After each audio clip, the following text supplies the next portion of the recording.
नमस्कार दोस्तों, exam कांकस channel पे आपका स्वागत है। मैं हूं केदारनाथ मिश्रा।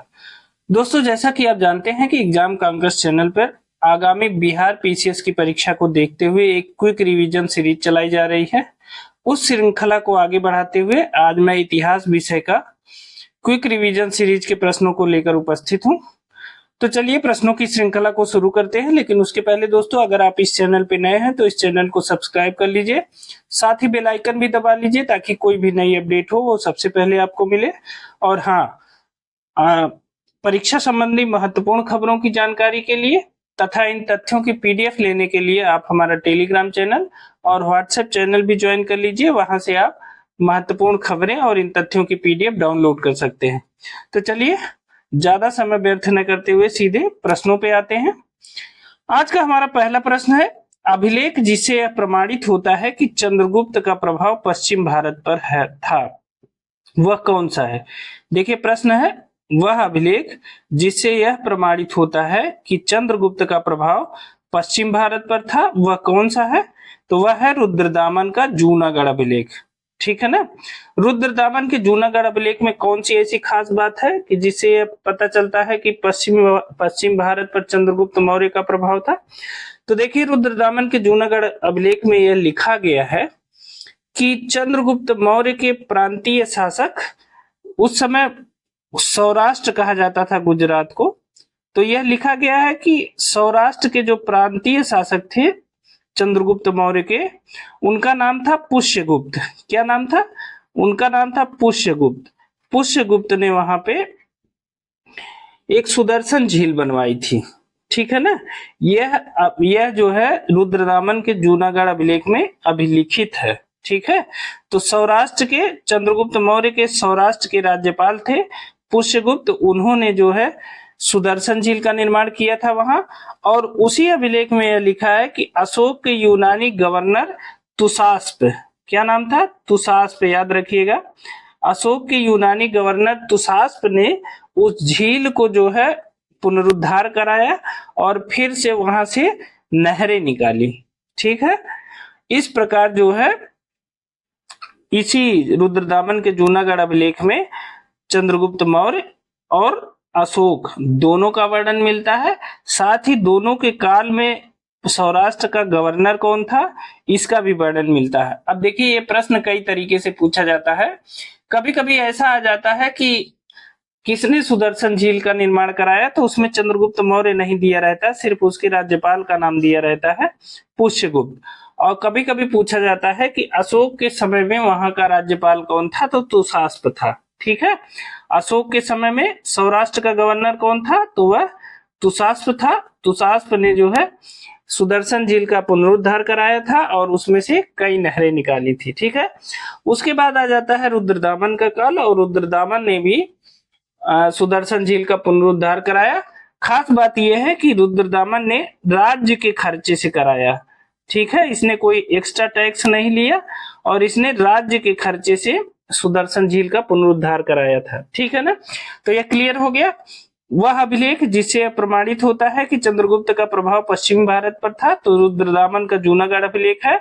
और इसमें यह वर्णित है कि चंद्रगुप्त मौर्य के समय सौराष्ट्र का जो शासक था, सौराष्ट्र उस समय गुजरात कहा जाता था, गुजरात को सौराष्ट्र कहा जाता था और यह पश्चिमी भारत में है, जैसे कि आपको पता ही है। तो सौराष्ट्र का जो चंद्रगुप्त मौर्य के समय सौराष्ट्र के जो गवर्नर थे पुष्यगुप्त ने वहां पे सुदर्शन झील का निर्माण कराया था। ठीक। बाद में अशोक के गवर्नर तुसास्प ने उस झील में और सुधार करवाया और पुनरुद्धार कराया, साथ ही उसमें से नहरें निकाली। और बाद में आगे चलकर रुद्रदामन ने जो है वो सुदर्शन झील का पुनरुद्धार कराया और वो भी राज्य के खर्चे से कराया। ये खास बात है, प्रश्न में पूछा जाता है कभी कभी कि किसके खर्चे से कराया, तो राज्य के खर्चे से रुद्रदामन ने सुदर्शन झील का पुनरुद्धार कराया था। ठीक। अब इस यहाँ से कोई भी प्रश्न अगर आता है तो अब गलत नहीं होना चाहिए। ठीक। 3-4 प्रश्नों को हमने एक में समेट दिया है। नेक्स्ट देखिए, निम्नलिखित में से कौन सा क्षेत्र अशोक के साम्राज्य में सम्मिलित नहीं था। अब देखिए इसमें से कौन सा क्षेत्र था। देखिए ऑप्शन में उस समय दिया था अफगानिस्तान, बिहार, कलिंग और श्रीलंका। तो देखिए निम्नलिखित में से कौन सा क्षेत्र अशोक के साम्राज्य में सम्मिलित नहीं था? तो श्रीलंका अशोक के साम्राज्य में सम्मिलित नहीं था। आपको पता है कि श्रीलंका में बौद्ध धर्म के प्रचार के लिए अशोक ने अपने पुत्र और पुत्री, पुत्र महेंद्र और पुत्री संघमित्रा दोनों को बौद्ध धर्म के प्रचार के लिए भेजा था। ठीक है ना, तो इसे याद रखिएगा। नेक्स्ट देख लेते हैं, अशोक के शासनकाल में बौद्ध सभा किस नगर में आयोजित की गई थी? तो देखिए, अशोक के समय में बौद्ध सभा का जो आयोजन था वो पाटलिपुत्र में किया गया था।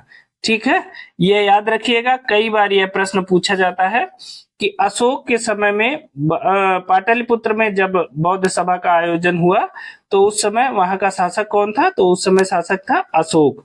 और उस समय जब पाटलिपुत्र में जो बौद्ध सभा हुई तो बौद्ध सभा की अध्यक्षता किसने किया था? वह किया था मोगलिपुत्र तिस्स ने। किसने? मोगलिपुत्र, मैं लिख देता हूं, मोगलिपुत्र तिस्स ने उसकी अध्यक्षता की थी। और यह कौन सी बौद्ध संगीत थी जो पाटलिपुत्र में हुई? तो यह तीसरी थी।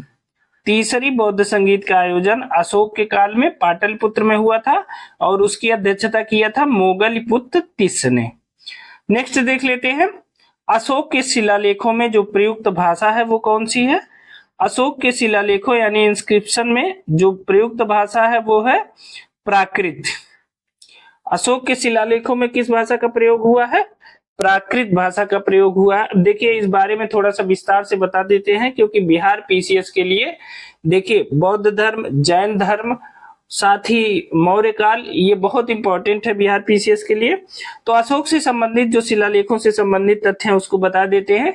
देखिए, जो अशोक के अभिलेख थे उनका विभाजन 3 वर्गों में किया जा सकता है। ठीक है, कौन कौन से 3 वर्ग हैं? एक है शिलालेख, दूसरा स्तंभ लेख और तीसरा गुहा लेख।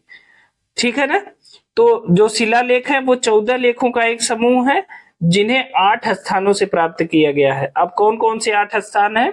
वो है शहबाजगढ़ी, मानसेहरा, कालसी, गिरनार, धौली, जौगढ़ और एर्रगुड्डी सोपारा। ये 8 स्थान है जहां से अशोक के शिलालेख प्राप्त किए गए हैं। जो अशोक के अभिलेख हैं, जो अधिकांश अभिलेख है वो प्राकृत भाषा है और ब्राह्मी लिपि है। यह ध्यान रखिएगा, लिपि क्या है? ब्राह्मी लिपि है। और भाषा कौन सी है? प्राकृत भाषा और ब्राह्मी लिपि में अधिकांश अभिलेख लिखे गए हैं। लेकिन शहबाजगढ़ी और मानसेहरा, शहबाजगढ़ी और मानसेहरा 2 ऐसे स्थान हैं, 2 स्थानों के ऐसे अभिलेख हैं। एक है शहबाजगढ़ी और दूसरा है मानसेहरा। ये दोनों याद रखिएगा। ये जो 2 जगह के अभिलेख हैं इनकी लिपि ब्राह्मी न होकर खरोष्ठी है। क्या है मतलब लिपि इनकी लिपि है खरोष्ठी। अब देखिए, भाषा प्राकृत ही है लेकिन लिपि में परिवर्तन है, इसमें ब्राह्मी लिपि है और ज्यादातर अभिलेखों में, और शहबाजगढ़ी और मानसेहरा के अभिलेखों में खरोष्ठी लिपि है। तो लिपि में परिवर्तन हो गया है, इस तथ्य को याद रखिएगा। ठीक है, अब तक्षशिला से एक अभिलेख मिला है। अब देखिए, इसमें तक्षशिला से भी एक अभिलेख मिला है जिसमें अरामेइक लिपि में लिखा गया है।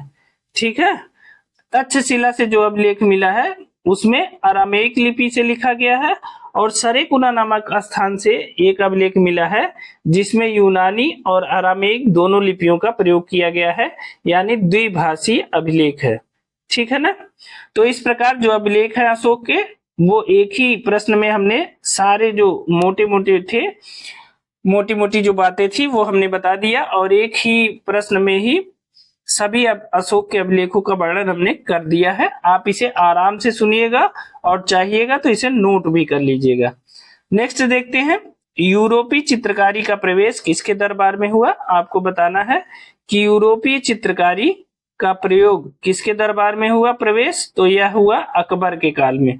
अकबर के समय में यूरोपीय चित्रकारी का प्रवेश मुगल शासन में हो गया था और उस समय जो है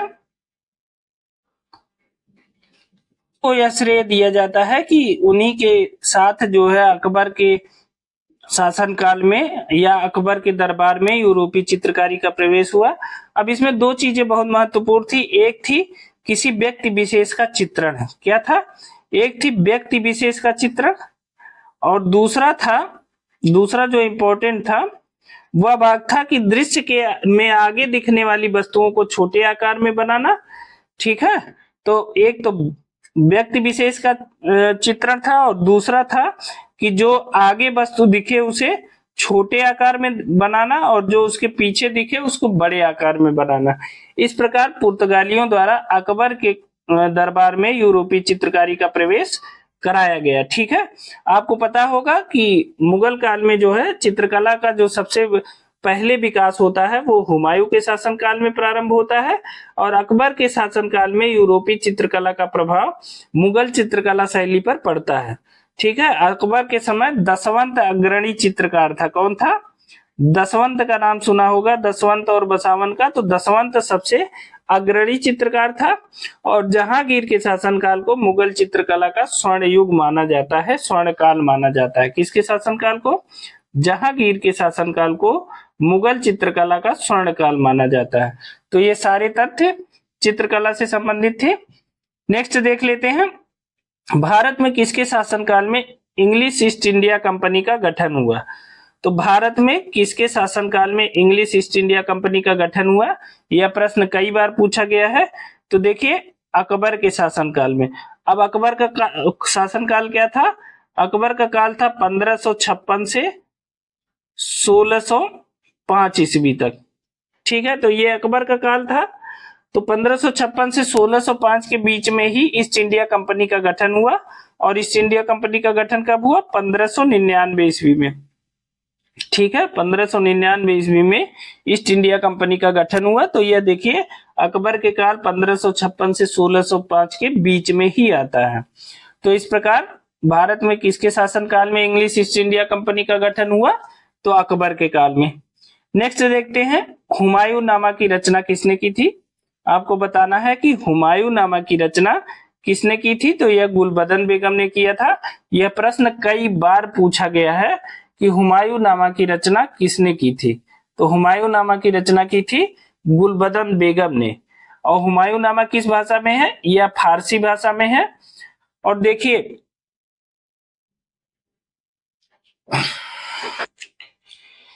हुमायूं नामा की रचना किसने की? गुलबदन बेगम ने। यह बहुत इंपॉर्टेंट है, कई बार जो है यह प्रश्न पूछा गया है। चलिए नेक्स्ट देख लेते हैं, सरंजामी प्रथा संबंधित थी। सरंजामी प्रथा किससे संबंधित थी आपको यह बताना है।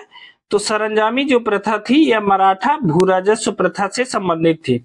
सरंजामी प्रथा किससे संबंधित थी?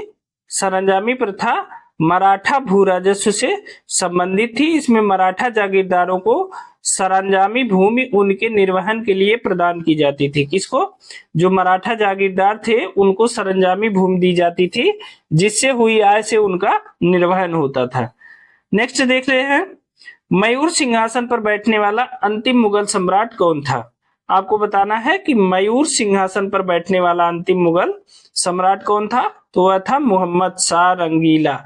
मयूर सिंहासन पर बैठने वाला अंतिम मुगल सम्राट था मोहम्मद शाह रंगीला, क्योंकि इसी के काल में 1739 ईस्वी में, ध्यान रखिएगा इस वर्ष को, 1739 ईस्वी में नादिर शाह का भारत पर आक्रमण होता है और नादिर शाह जो है मयूर सिंहासन को उड़ाकर ले जाता है यहाँ से। ठीक है, वह उठा ले जाता है मयूर सिंहासन को। और देखिए, अगर आपसे ये पूछा जाए कि मयूर सिंहासन का निर्माण किसने किया था, तो मयूर सिंहासन का निर्माण करवाया था शाहजहां ने। किसने करवाया था? शाहजहां ने करवाया था। शाहजहां के बाद जो है उस पे कई शासकों ने बैठ के शासन चलाया। बाद में मोहम्मद शाह रंगीला के समय में 1739 ईस्वी में जब नादिर शाह का आक्रमण होता है तो वह मयूर सिंहासन को उठा के अपने साथ ले जाता है। तो इस बात को याद रखिएगा कि मयूर सिंहासन पर बैठने वाला अंतिम मुगल सम्राट कौन था? तो वह था मोहम्मद शाह रंगीला। देखिए अगला प्रश्न देखते हैं, निम्नलिखित में से किस मुगल बादशाह को वजीर गाजिउद्दीन ने दिल्ली में दाखिल नहीं होने दिया? फिर से देखिए, किस मुगल बादशाह को वजीर गाजिउद्दीन ने दिल्ली में दाखिल नहीं होने दिया? तो वह थे शाह आलम द्वितीय। शाह आलम द्वितीय को उनके वजीर गाजिउद्दीन ने दिल्ली में दाखिल नहीं होने दिया। अब चलिए इनके बारे में बताते हैं। देखिए, शाह आलम द्वितीय का जो वास्तविक नाम था वो क्या था? वो वास्तविक नाम था अली गौहर। ठीक है, शाह आलम द्वितीय का वास्तविक नाम था अली गौहर और इसके पिता का नाम था आलमगीर द्वितीय।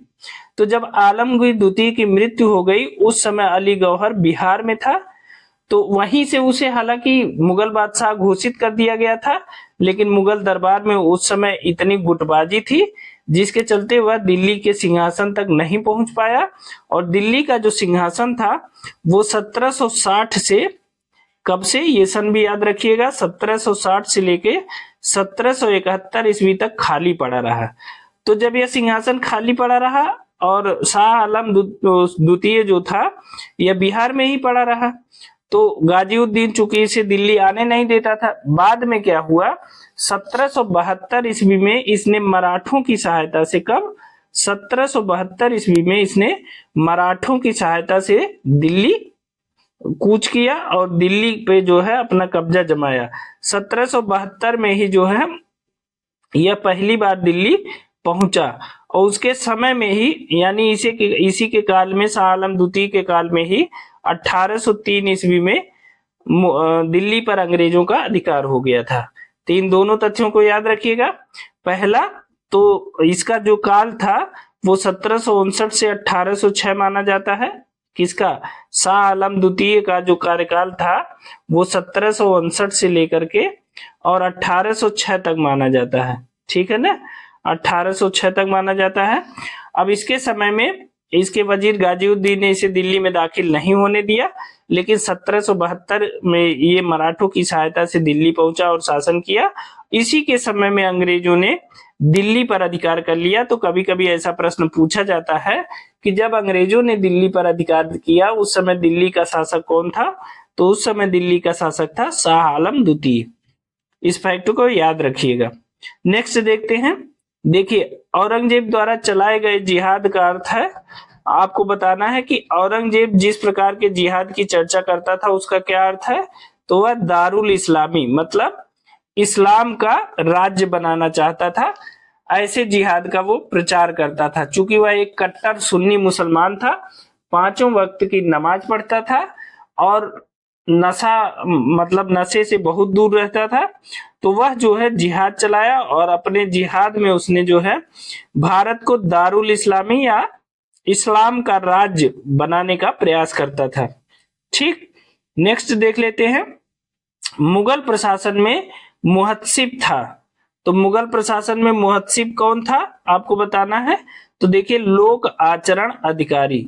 मुगल प्रशासन में जो मुहत्सिब था वह लोक आचरण अधिकारी था और इसे जो है यह कार्य दिया गया था कि वह जनता में घूम घूम कर यह पता करे कि लोग अपने आचरण का, नैतिक आचार व्यवहार का पालन कर रहे हैं कि नहीं कर रहे हैं।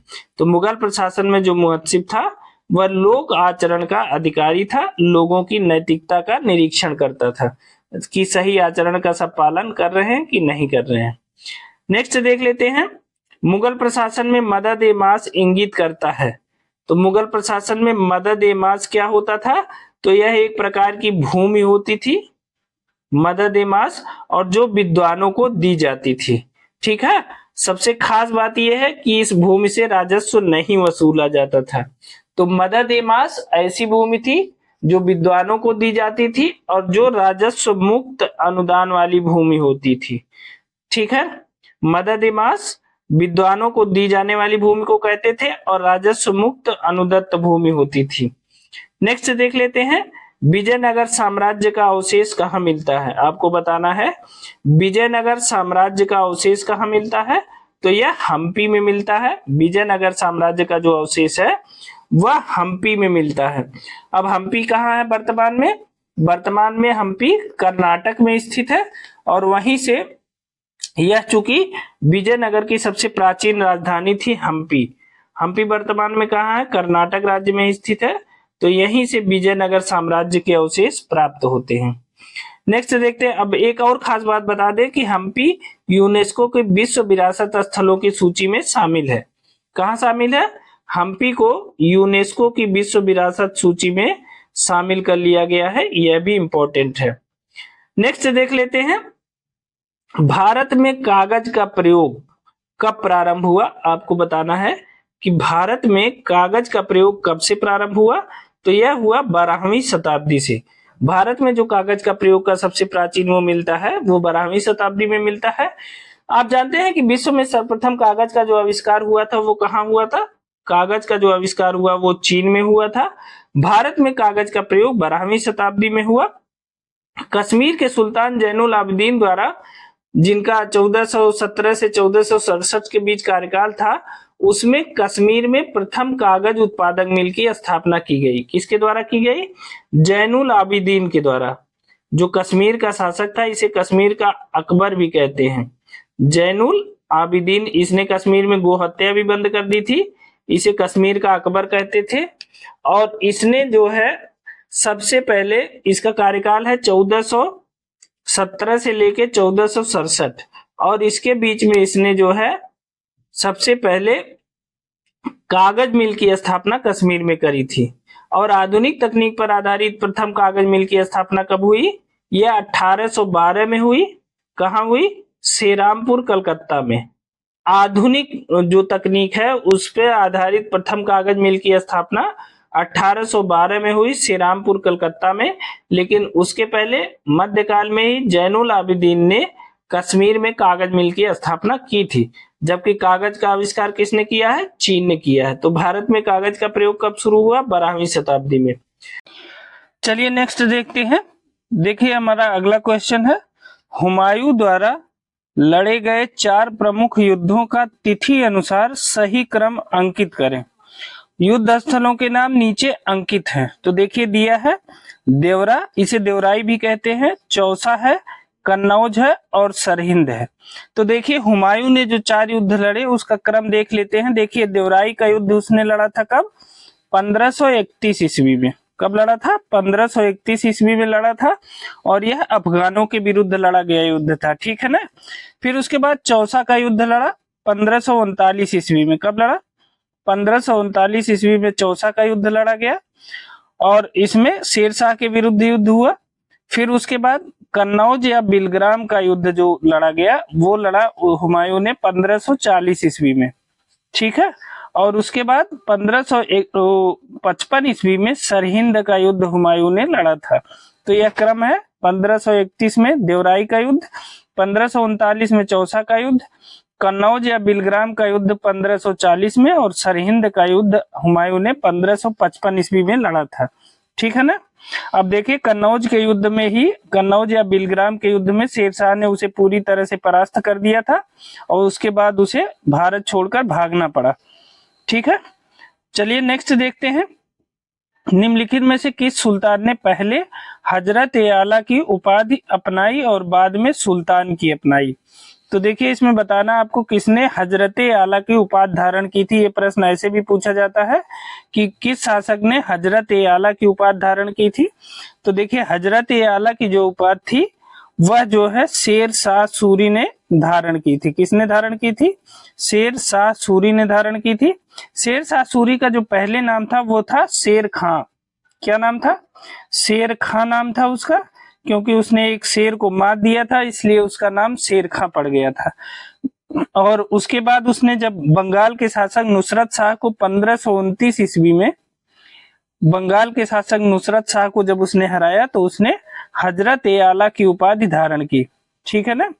1529 ईस्वी में जब शेर शाह सूरी ने बंगाल के शासक नुसरत शाह को पराजित किया तब उसने जो है शेर शाह की उपाधि, वो हजरत ए आला की उपाधि धारण की, ठीक है। अब उसके बाद आ जाता है 1539 ईस्वी में जब उसने चौसा का युद्ध लड़ा और हुमायूं को पराजित किया, तब उसने शेर शाह की उपाधि धारण की। तो इन दोनों प्रश्नों को याद रखिएगा अलग अलग। हजरत ए आला की उपाधि उसने कब धारण की? जब बंगाल के शासक नुसरत शाह को पराजित किया था। उसके बाद जो है शेर शाह की उपाधि कब धारण की? जब 1539 ईस्वी में शेर शाह सूरी ने हुमायूं को चौसा के युद्ध में पराजित किया, तब उसने शेर शाह की उपाधि धारण की, ठीक है। तो ये दोनों प्रश्न याद रखेंगे आप, हजरत ए आला और शेर शाह, ये दोनों शेर शाह सूरी की उपाधियां हैं। चलिए अगला देखते हैं, जाप्ती प्रणाली किसकी उपज थी? जाप्ती प्रणाली किसकी उपज थी? तो यह अकबर की उपज थी। अकबर के काल में राजस्व वसूली के लिए जाप्ती प्रणाली का प्रचलन हुआ था। ठीक है, तो जाप्ती प्रणाली किस लिए थी? यह थी राजस्व वसूली के लिए, और अकबर के काल में इसका प्रयोग किया जाता था। चलिए नेक्स्ट देखते हैं। देखिए, दो अस्पा एवं सिंह अस्पा प्रथा किसने शुरू की थी? क्या है? दो अस्पा एवं सिंह अस्पा प्रथा किसने शुरू की थी? तो यह शुरू किया था जहांगीर ने। जैसा कि आप जानते हैं कि भारत में मनसबदारी प्रथा की शुरुआत किसने की थी? अकबर ने शुरू किया था मनसबदारी प्रथा। और मनसबदारी प्रथा में दो महत्वपूर्ण चीजें थी, एक था जात पद और एक था सवार पद। ठीक है, जहांगीर के समय में क्या हुआ कि जहांगीर ने क्या किया कि उसके समय में जो मनसबदार थे उनको बिना जात पद बढ़ाए ही अधिक सेना रखनी पड़ती थी। अब दो अस्पा में क्या होता था कि जितने सवार हैं उसके दुगुने घोड़े रखने पड़ते थे। कितने? 2 गुने घोड़े रखने पड़ते थे। जबकि सिंह अस्पा में क्या होता था, जितने सवार हैं उसके 3 गुने घोड़े रखने पड़ते थे। ठीक है, तो दो अस्पा में 2 गुने घोड़े और सिंह अस्पा में 3 गुने घोड़े रखने पड़ते थे, सवार पद के 3 गुने और 2 गुने। ठीक है, तो दो अस्पा एवं सिंह अस्पा प्रथा किसने शुरू की थी? जहांगीर ने शुरू की थी।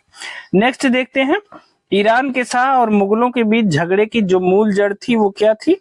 क्या है प्रश्न? ईरान के शाह और मुगल शासकों के बीच झगड़े की जो जड़ थी वो क्या थी? वो थी कांधार।